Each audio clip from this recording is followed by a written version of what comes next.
And they wanted to know why. They're like, how do you do it? How's she hanging in there? Exactly. After all these years.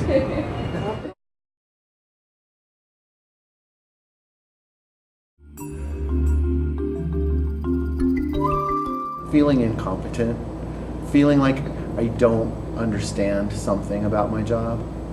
That's the most stressful thing for me. We work with folks out on the street. They're dealing with so much stress in their life that you can't help but have that rub off on you. I mean, we have more work than we could possibly do, is the thing. I could work all day, every day, until the end of time without sleeping, and the issues of homelessness and drug use would not get that much better from me, totally sacrificing myself to it. I was talking with one of my co-workers when we drove up here yesterday, and we were talking about it because we're both positive, we both work in this field, and it's very, very hard to find that line. That, this is my life, well, this is my job, when does it ever stop, Sometimes when you're in the car for hours and hours and hours to go to just a couple of hour meeting, and then you have to travel all the way back. It's time away from your family, time away from your office work, and it causes tension in the neck. And if you don't watch yourself, then you start having headaches. Yep. So it becomes a physical illness or sickness. I feel like I don't have all the tools and support that I need, and so I have to call on my team and say, hey, let's get it more together, guys, and then we rally around each other, and it gets better. Sometimes I know I do worry about people that I do work with. There are certain individuals out in the community that I know are doing very high-risk activity, and I tend to stress out over them. Yeah. And I need to really draw that line and start taking care of myself so I can take care of them. When you're doing outreach, some of the other coworkers don't always see you going out after all these extra times or late hours or on weekends or early mornings. And when your other coworkers are questioning where you're at and what you're doing, it could be a little bit tough sometimes to get your job completed, because you're not only having to worry about doing your job, but you're having to answer to everybody else of what you're doing. Sort of a sense of powerlessness or lack of support. If you open yourself, emotionally to connecting with people, and you have to do that, then it's sometimes hard to sort of close that off and have this, go back to your own life, which is, generally quite different. So sort of talking to someone and connecting with them on this very, sort of intense level, and then an hour later you're sitting in your, relatively comfortable middle-class home, and that they're back on the street. They never left. They're under a bridge or, in a shelter that night. So it's and you can't, if you dwell on it too much, I don't think that would be healthy either. But on the other hand, you can't just totally switch it off. Is my desk looking like, it is exactly neat as a pin, like our pens lined up and things like that? To me, that actually tells me that I'm stressful. Finding clientele irritating, I don't normally find clients irritating, but on the days where they come in and they say, you know what I need, and it just kind of makes me go, ugh, then I know that's a bad sign. That's a really bad sign. I notice I get tired a lot more. I'm a lot more cranky. And I think a lot of people notice that as well. And I'm not as verbal as I usually am. My burnout point is when, I will walk into work and I know I have all these things to do and I don't get anything done. I just play on the computer, kind of, looking up news things, and I can't get focused. That's when I just know I've got to the point where, I've burnt out. Not wanting to come to work, getting tired, and knowing that, you have a job to do, but not wanting to do it. Just kind of getting irritable, You waking up at 3 o'clock in the morning worrying about work, I've done that. Are they starting to snap at people when they don't normally? Tone of voice that they're using? Are things going on? At 3 in the morning you're not getting paid, so you should just enjoy being at home asleep.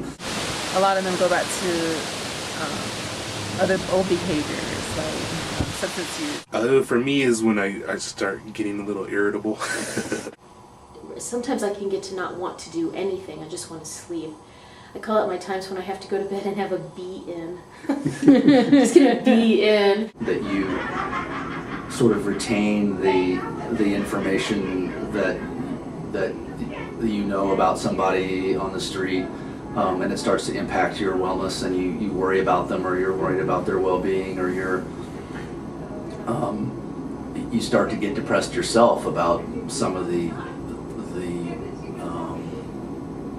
ways our society has failed people. When I begin to feel burned out or stressed out, I begin to feel overwhelmed with so many tasks that I feel like I cannot complete. I feel like I get everything thrown at me at once. Having my friends and family there to talk to and to have fun with is very, very important to me.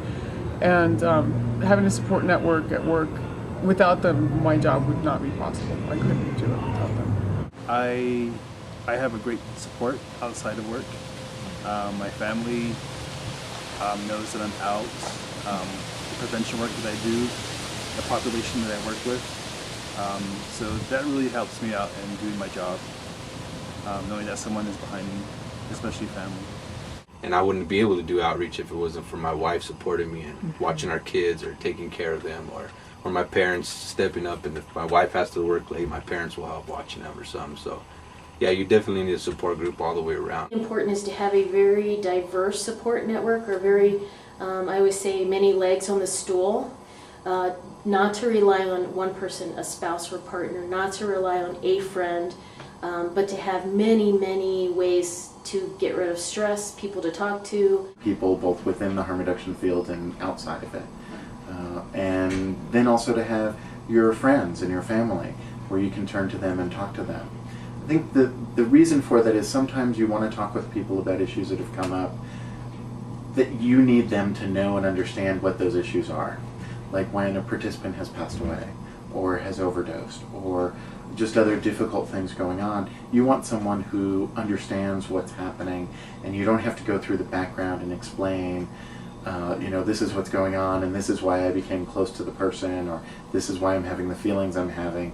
You just want someone to be there to support you. Without a support network, I would probably be nearly non-functional.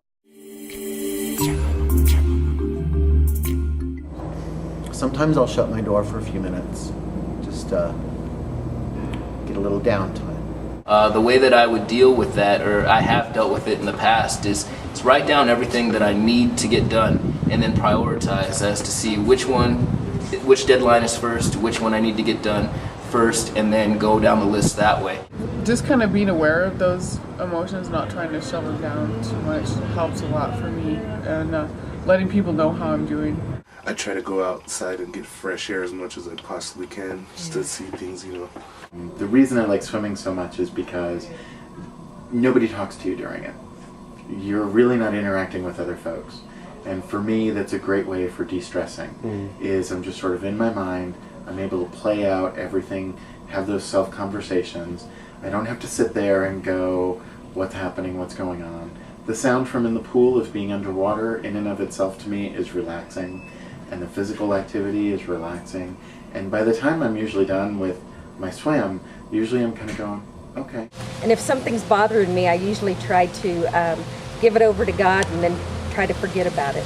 I think that's a day that I need to go and go to the gym, or go for a jog. And actually my family's always been very keyed into that. Yeah. If they pick up my vibes and they're They send you pleasant, say, hey Dad, why don't you go for a run? Do is go home and watch my favorite episodes of Sex and the City. If I've had a really bad day at work, I usually will take the long ride home. And I am a heavy metal rock music listener, and it pretty much blares through my car stereo, and I do a lot of head banging and just release myself from point A to point B. Oh God. I beat it with a club until I'm so exhausted that I don't want to think about it anymore.